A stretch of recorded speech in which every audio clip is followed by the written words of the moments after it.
예, 다들 건강 잘 지키고 계신지 궁금합니다. 저는 A형 독감에 걸려서 지금 좀 상태가 안 좋은데, 그래서 예배를 마치면 저를 좀 피해 주셔야 됩니다. 제가 이 자리에 있으면은 좀 사실 좋지 않은데 또 말씀은 전해야 하기 때문에 말씀 전하고 축도 후에 사라지겠습니다. 그러니까 악수를 하면 감염이 되기 때문에 이해해 주시기를 바랍니다.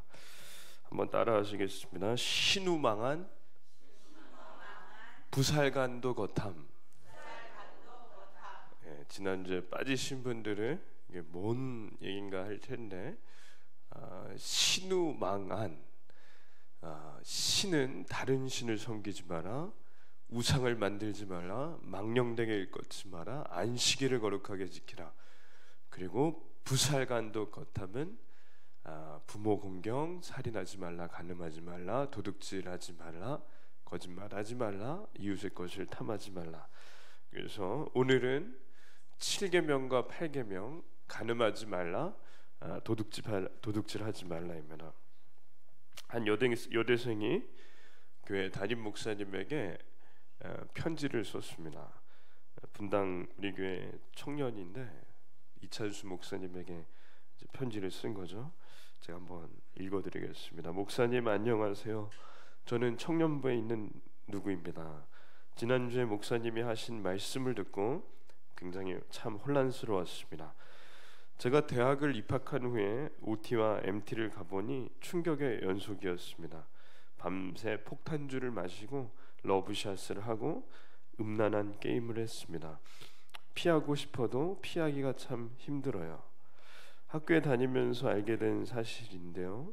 친구나 선배들 중에 동거하는 경우가 꽤 있어요, 목사님. 그리고 지방에 있는 학교일수록 자취를 많이 하고 부모님이 가까이 안 계시니 동거를 더 많이 합니다. 대부분의 여학생들은 남자친구가 생기면 금방 관계를 맺고요. 아이가 생기기도 하는데 낙태를 합니다. 특히 남자친구가 군대 가기 전에 여자친구와 관계를 맺는 것은 오랜 관습처럼 돼버렸습니다. 그런 후 군대에 들어가면 헤어지는 게 보통입니다. 그렇게 헤어진 여자애들은 충격으로 자퇴를 하거나 휴학도 합니다. 목사님, 키스방에서 일하는 여자들 중에 여대생들이 많은 걸 아시죠?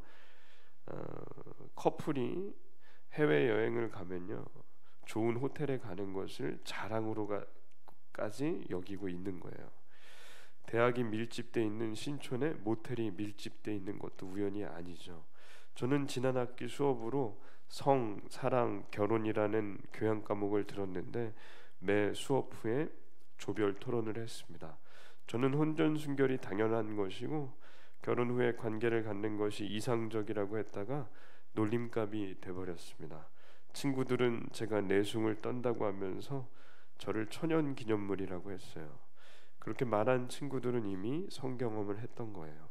그런데 그렇게 남자에게 집착할수록 학업에 집중도 못하고 헤어나오지도 못하는 겁니다. 놀라운 건 교회 안에서도 이런 문제가 있습니다. 주일에 예배를 잘 드리고 봉사를 해도 실생활로 돌아가면 아무렇지도 않게 사랑이라는 이름으로 관계를 가지는 지체들이 굉장히 많아요. 목사님, 세대가 너무 바뀐 걸까요? 저는 너무 혼란스럽습니다. 물론 교회 안에서 아름답게 교제하는 형제 자매님들도 계십니다. 제발 그런 분들이 많아져서 본이 돼 주셨으면 좋겠습니다. 건강한 가정을 이루는 모습을 보고 싶습니다. 그렇게 가정을 이룬 부부의 이야기도 많이 듣고 싶어요, 목사님. 이런 내용의 편지를 보내는데요. 갓 20살이 넘은 자매가 쓴 글이지만 현실을 아주 적나라하게 보여줍니다. 저는 이 자매가 쓴 편지의 마지막 부분이 가장 인상이 남는데, 제발 아름답게 교제하는 형제 자매님들이 많아져서 본이 되어 주셨으면 좋겠어요, 목사님. 그러니까 이렇게 교회에서 신앙생활 잘하고 말씀대로 결혼한 후에 아름다운 가정을 꿈꾸는 것조차 천연기념물이라고 놀림받는 이 세상에서 세상 풍조를 안 따라가기가 어렵다는 겁니다. 그래서 오늘 말씀이 이제 이 땅을 살아가는 젊은 세대에게, 그리고 젊지 않은 세대에게 어려운 거죠. 간음하지 말라. 이것은 분명한 하나님의 뜻인 줄로 믿습니다. 간음하지 말라. 간음의 정의는 이렇습니다. 결혼한 배우자 외에 다른 사람과 맺는 모든 성적인 관계. 그래서 이것은 결혼 전도 포함되고 결혼 후도 포함됩니다. 그리스도의 보혈 교회라는 교회에 황 스테반 목사님이 이 간음에 대해서 잘 정리를 해주셨는데, 제가 이것을 좀 인용하고 말씀을 나누겠습니다. 간음의 여러 가지 종류가 있는데, 크게는 첫 번째 음행이 있습니다. 음행은 뭐냐면 성경이 결혼 전에 맺는 모든 관계를 죄라고 하는 거죠. 그래서 음행은 결혼 전에 맺는 관계를 말합니다. 실제로 지금 장성한 남녀가 합의하에 관계를 맺는 것을 지극히 자연스럽게 여깁니다. 그저 그것이 사랑이라고 표현하지 그걸 죄라고 하는 경우가 이젠 아주 드물게 됐습니다. 아까 편지를 쓴 여대생의 말처럼 동거를 하는 친구들이, 청년들이 굉장히 많다는 거죠. 대학생들에게 설문조사를 해보니까 50% 가까이 동거에 찬성한다고 했습니다. 여자친구랑 단둘이 해외여행을 가는 것이 전혀 이상하지 않은 시대가 되었고, 그것을 자랑인 양 이렇게 잘하는 페이스북이나 인스타그램에 남자친구랑 호텔로 해외여행 간 거를 올리는 것, 이거 부끄러워하지도 않는다는 거죠. 이것을 성경은 간음이라고 합니다. 하나님께서는 혼전의 순결을 지키고 결혼한 배우자와 사랑을 나누라고 하십니다. 그게 가장 좋기 때문에 그렇습니다. 청년 사역을 하면서 들은 이야기인데요, 한 자매가 남자친구와 결혼을 생각하고 있었습니다. 그만큼 둘은 너무 좋아하는 거죠. 근데 남자친구가 가끔 이렇게 물어보는 거예요, 자매에게. 나 말고 전에 남자친구 몇 명이었어? 그랬더니 자매가 이제 잘 얘기를 안 했죠. 근데 시간이 가면서 가끔 가다가 물어보는 거예요. 나 말고 또 누구랑 사귀었어? 몇 명이었어? 그랬을 때 그 처음에는 그런 얘기를 안 하다가 이 자매가 생각한 거예요. 나를 이렇게 사랑해주는 남자면 이런 내 모든 것을 얘기해도 솔직하게 얘기하면 다 이해해 주겠지. 그래서 남자친구는 4명이 있었어. 그랬더니 그때부터 남자친구의 얼굴이 굉장히 안 좋아졌다는 겁니다. 맛있는 걸 먹으러 가면 몇 번째랑 같이 왔어? 좋은 곳에 가면 3번이랑 같이 왔어? 뭐 먹었어? 그렇게 자꾸 괴롭히는 거야. 어딜 갔었어? 왜 그런가 했더니 이 남자친구는 그 자꾸 상상이 되더랍니다. 그러니까 마음이 어떤 거냐면, 남자는 자기 여자가, 자기 여자친구가, 자기 아내가 다른 남자와 있던 것만으로도 싫은 거고요. 똑같이 여자도 자기 남자친구가, 남편이 다른 여자와 있는 것 자체가 싫은 겁니다. 그래서 남자친구가 자꾸 그렇게 물어보니까 이 자매가 죄책감을 느끼기 시작한 거죠. 사실 누군가를 만나는 것 자체가 죄는 아닌데, 그렇게 남자친구가 집착을 하게 되니까 이 자매가 죄책감을 느끼다가 결국에 둘은 결혼을 하지 않고 헤어졌습니다. 남자가 이렇게 너무 집착하는 것은 의처증으로 발전할 가능성이 있기 때문에 이건 병이라고 할 수도 있습니다. 그러나 본능적으로 남자가 자기의 아내 그리고 여자친구가 누군가와 만났다는 것 자체가 싫다는 것, 반대로 여자도 그렇다는 것, 저희는 알아야 된다는 거죠. 그러니 만약에 잠자리를 누군가와 했다는 걸 알게 된다면 그건 용서가 안 되는 거예요. 그래서 자꾸 의심하게 되고 의심하다가 자꾸 물어보게 되면 이것은 병처럼 집착할 가능성이 있다는 거죠. 그래서 딴 사람에게 혼전 순결을 내준 사람은 결혼할 상대에게 자꾸 미안한 마음이 들게 돼 있다는 겁니다. 그래서 이러한 일이 있을 때에는 먼저 솔직하게 이야기하는 것보다 하나님 앞에 철저히 회개하고 그 상대방에게 진실을 얘기해도 이해해 줄 수 있는지를 먼저 생각해야 합니다. 진실을 얘기했을 때 이해해 줄 수 있는 남자라면 혹은 여자라면 괜찮겠지만 그게 도저히 용납이 안 되는 경우는 결혼을 해도 힘들게 될 가능성이 더 많기 때문에 그렇죠. 천만 다행인 것은 하나님께서는 젊은이들의 약점을 아신다는 겁니다. 그래서 혹시나 남녀가 주체하지 못하고 결혼 전에 사고를 쳤으면 하나님께서는 해결 방법을 주셨습니다. 뭐냐면 잠자리를 한 그 상대방과 결혼을 하라는 겁니다. 한번 말씀을 읽겠습니다. 만일 남자가 약혼하지 아니한 처녀를 만나 그를 붙들고 동침하는 중에 그 두 사람이 발견되면 그 동침한 남자는 그 처녀의 아버지에게 은 50세겔을 주고 그 처녀를 아내로 삼을 것이라. 그가 그 처녀를 욕보였은즉 평생에 그를 버리지 못하리라. 아멘. 그래서 여기서 보면 알 수 있는 것은 하나님께서도 남녀가 질풍노도의 시기에 한창일 때 결혼 전에 관계를 맺는 경우에는 그 사람과 결혼을 하면 괜찮다는 거죠. 그러나 맨 마지막에 보면 하나님도 뒤끝이 조금 있으신 게 그 처녀를 욕보였은즉, 하나님이 뒤끝이 있다는 표현은 좀 아닌 것 같습니다. 하나님께서도 이해는 해주시되 이렇게 가시같이 한마디를 하신 건 이건 욕보였다는 거예요. 남자가 결혼 전에 그 여자를 관계를 하는 것은 그 여자에게 명예가 될 수 없다는 거죠. 그러니 하나님께서 그것을 가장 원하시지 않는다는 걸 알 수 있습니다. 근데 만약에 이런 경우가 있을 때 결혼을 하면 다행인데 대부분의 경우는 그렇지 못한다는 데 있습니다. 문제는 잠자리만 하고 결혼 안 한 후에 헤어지는 경우가 더 많다는 거죠. 왜냐하면 남자는 잠자리가 목적인 경우가 많고 여자는 잠자리를 사랑의 확인 수단으로 여기는 경우가 많기 때문에 그렇습니다. 그래서 어렵지만 귀한 순결은 선물로 하나님께서 주신 것이므로 결혼한 사람에게 주는 것이 제일 좋다는 거죠. 그게 성경적이라는 겁니다.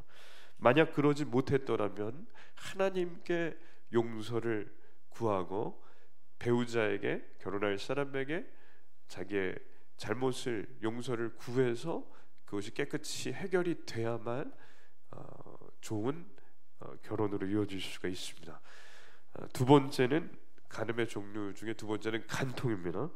결혼한 다음에 아내가 아닌 딴 여자를 만나 잠자리를 갖는 경우, 여자는 남편이 아닌 딴 남자를 만나는 경우를 말합니다. 구약의 법에서는 어떻게 하냐면 이런 사람들은 투석형, 돌을 던져 돌에 맞게 하여 죽였습니다. 읽겠습니다. 어떤 남자가 유부녀와 동침한 것이 드러나거든 그 동침한 남자와 그 여자를 둘 다 죽여 이스라엘 중에 악을 제할지니라. 아멘. 이것이 율법이고 이 법은 10계명의 7계명과 상통합니다. 근데 우리나라 법은 어떠냐면 2015년에 간통죄가 폐지됐습니다. 그래서 딴 여자 혹은 딴 남자와 바람을 펴도 법적으로는 더 이상 죄가 되지 않습니다. 그래서 이혼 전문 변호사들이 간통죄가 폐지된 이후에 가장 큰 변화를 이렇게 뽑았는데요. 일단은 간통을 하는 숫자가 올라갔습니다. 남자는 2.4%, 이게 1년 만에, 그러니까 간통죄가 폐지된 지 1년 만에 조사한 건데 여자는 4%가 올라가서 남자 10명 중에 4명이 바람을 폈고 여자 10명 중에 1명이 바람을 핀다는 그런 조사죠. 그래서 제일 큰 변화, 간통죄가 폐지되니까 간통을 많이 하더라. 아주 놀라운 일입니다. 두 번째 결과가 뭘까요? 두 번째, 간통죄가 폐지된 다음에 가장 큰 두 번째 변화는 뻔뻔해졌다는 거예요. 바람 피다가 걸리면 이제 뻔뻔해졌답니다.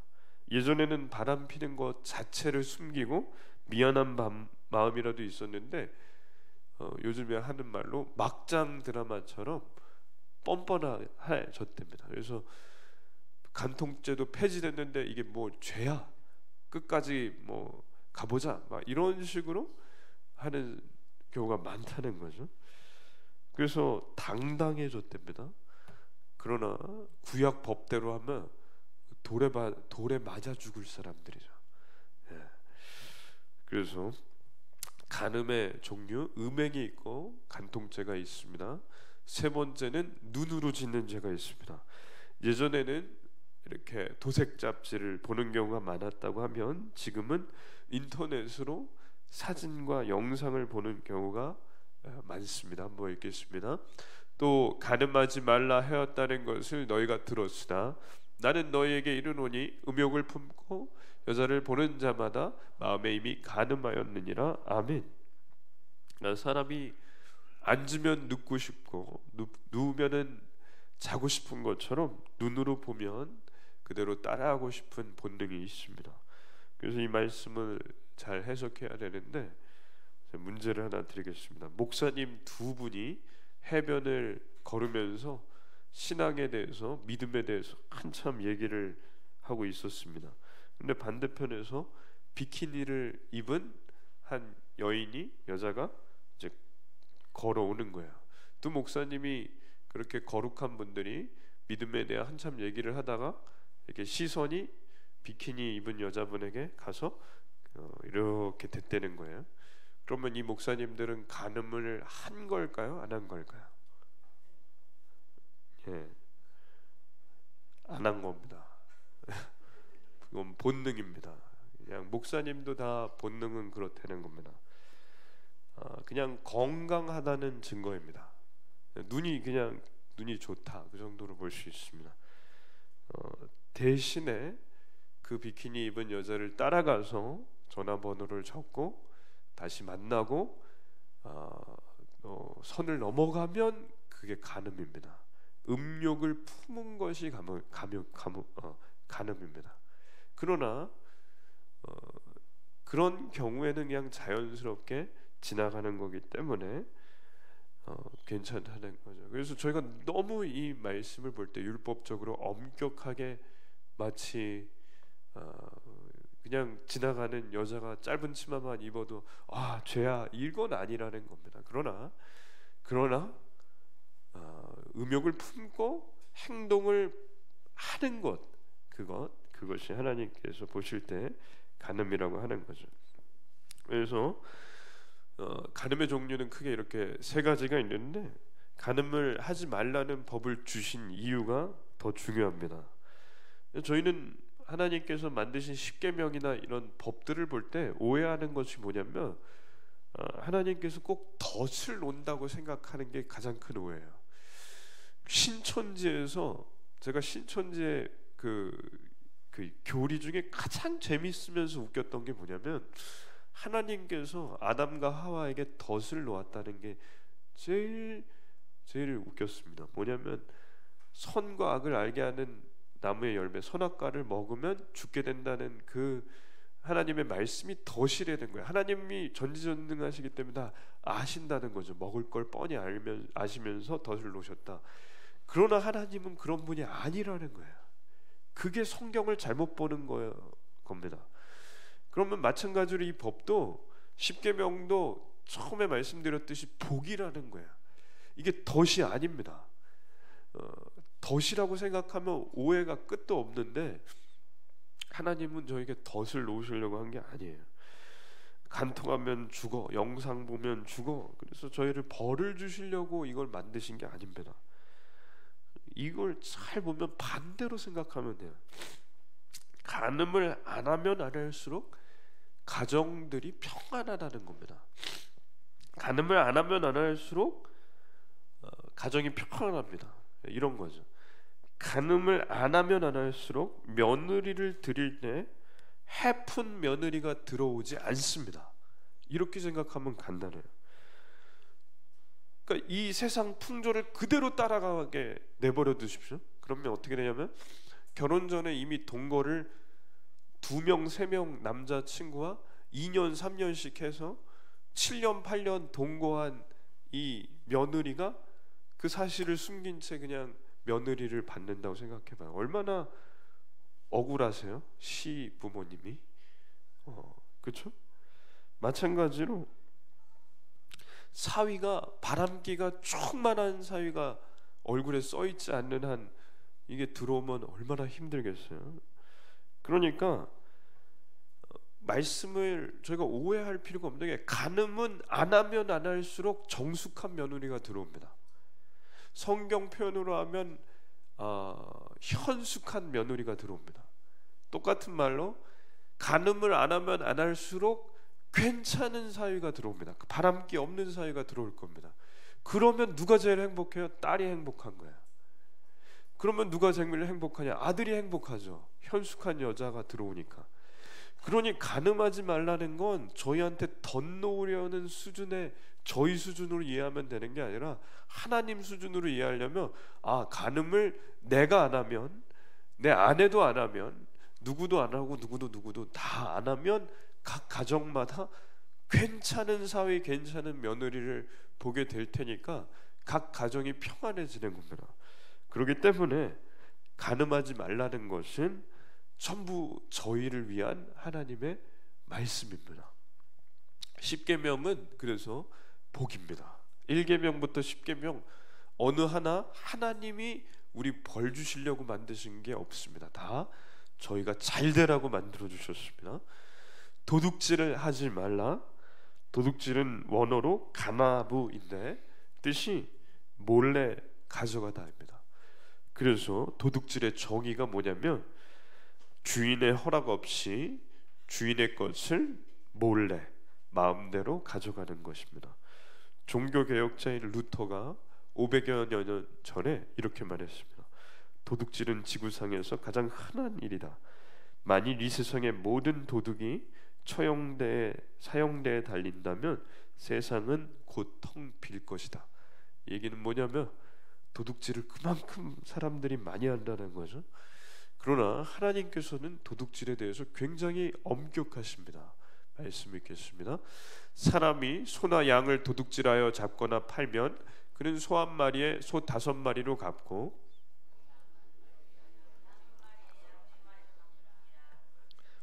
소 한 마리를 훔치면 5마리를 갚아야 돼요.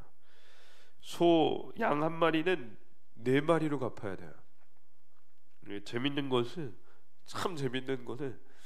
소를 잡아서 도축을 해서 다 먹어버리거나 팔아버리면 5마리 갚고, 만약에 소가 살아 있어서 현장에서 잡히면 그 소를 넘겨주고 1마리 더 주면 돼요. 2배를 갚으면 돼요. 이 말씀이 참 재밌는 것 같습니다. 그러니까 죄를 지은 다음에 그래도 시간이 많이 지나지 않고 그리고 좀 돌려줄 마음도 있으면 하나님이 그것도 좀 이해해 주시는 것 같은데, 아예 죄를 지어주고 아예 숨기려고 다 먹어버리던가 팔아버리면 5배로 갚으라는 거예요. 이게 저는 참 재밌었습니다. 근데 중요한 건 뭐냐면 2배로 갚던 5배로 갚던 하나님께서는 도둑질을 굉장히 싫어하신다는 거죠. 도둑질에는 크게 2가지가 있습니다. 첫 번째는 배고픔 때문에 하는 도둑질이 있고, 둘째는 욕심 때문에 하는 도둑질이 있습니다. 하나님께서는 성경 전체를 볼 때 배고픔 때문에 하는 도둑질에 대해서는 그래도 조금은 이해를 해주신다고 저는 생각합니다. 2년 전에요, 편의점에서 한 여고생이 빵을 훔치고 빵을 훔치다가 걸려서 이제 재판을 받게 됐습니다. 이 여고생이 법정에서 판사님에게 울면서 왜 그랬냐고 하니까 잘못했다고, 배가 너무 고팠다고 막 비는 거예요. 그래서 알고 봤더니 이 학생이 부모님이 이제 이혼을 하셨는데 아버지가 재혼한 다음에 새어머니가 들어왔어요. 근데 이 새어머니가 아빠가 있을 때는 잘하는 척 하다가 아빠만 없으면 밥도 안 주고 욕하고 때리고 하니까 얘가 집에 있기가 너무 싫어서 집을 나간 거죠. 집을 나가 보니까 너무 배고파서 편의점에 가서 이제 훔치다가 걸린 겁니다. 이 사연을 알게 된 판사가 고민을 하다가 이런 아이들이 좀 많으니까 일을 하나 시작했는데, 이분이 책을 써서 그 책이 다행히 많이 팔려서 인세가 들어왔는데 그 인세 6,800만 원으로 집을 하나 전세로 얻었습니다. 그래서 가까운 목사님 부부에게 부탁해서 이런 아이들을 이제 모아서 목사님 부부가 좀 봐줄 수 있냐고 했더니 이 목사님 부부가 흔쾌히 하기로 했어요. 그래서 이 집에 10명의 이런 아이들이 들어왔는데 이 아이들의 10명 중에 대부분의 아이들이 이 집이 아니었으면 나가서 또 훔치거나 성매매를 하는 경우가 많습니다. 성매매를 해서 빵을 먹는 거예요. 라면을 먹고. 그래서 이 판사님